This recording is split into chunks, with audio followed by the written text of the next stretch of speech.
Hi, I'm Stephanie. I am from Scottsdale, Arizona. I currently go to school for skincare and I also compete in fitness shows. My dad died in 2013, so I hit a really low point. I was so angry and so stressed and just so enraged, and I would eat horribly, and it was all of a sudden it's like my stomach blew up and it's like I felt bad. So I was like, I think I need to go and just get a colonic done or something. I was definitely in a huge state of depression, and just, every day was just different, and just really a lot of, chatter kind of, I guess, in the back of my head, and a lot of feelings inside of my body. But I did take a lot of anatomy courses. So I kind of knew a lot of things, that go on internally. How people get so stressed, and that really takes a toll on your body, more so than just if you think smoking or bad habits. It's a lot of what you think in your head affects your body. So I think for me, that's really where the colonics came in, because for me it was such an internal, what I was, feeling on the inside, and my stomach and my organs, more so in a bodily way rather than, I still ate crap, but it wasn't so much about that. I think it was more I need something to just come out and just dig really deep, if that makes sense.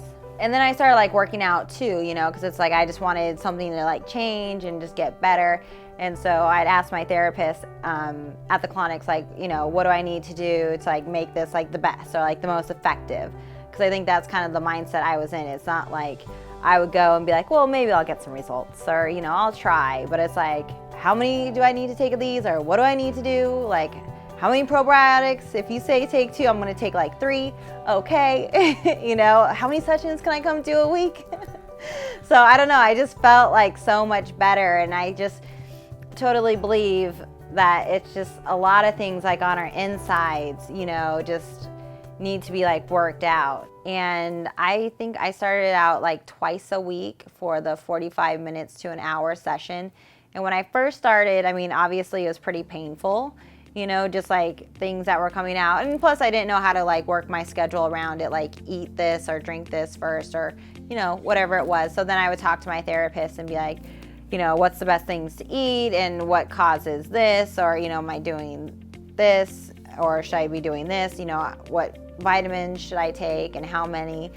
So I started digging into that just to make sure it's I could hit it, the hardest, so I could have the best results too. So I really structured my schedule around that. At the time I was really lucky too, just to be able to have that freedom and have that time to go. So usually I go about twice a week. And then the place I would go, they would have different specials and different systems as well. And it's funny because I would go in there and I would just talk to there's only a couple people that work there, but still I would just make friends with them. They're okay, Steph, your room's ready. You can just go on. You know what to do, girl. And I'm I got you. I just kind of play on my phone, and sometimes it was just real easy, and other days were really, painful, I think. But then I think, and then just learning more goes through your stomach and your system, or what it's hitting, or maybe if I ate something that day, or just learning, what works well in my body versus, what I think should be okay. So sometimes I think something just sparks, and it just makes sense that it's you can try a whole bunch of different things and be maybe it kind of worked, or you can just really focus in on just a couple things and really hit them hard. Whether you needed just to sit there for an hour and relax, or just feel a release, or just whatever it was for me, it was just there. So I definitely felt the release when I had colonics.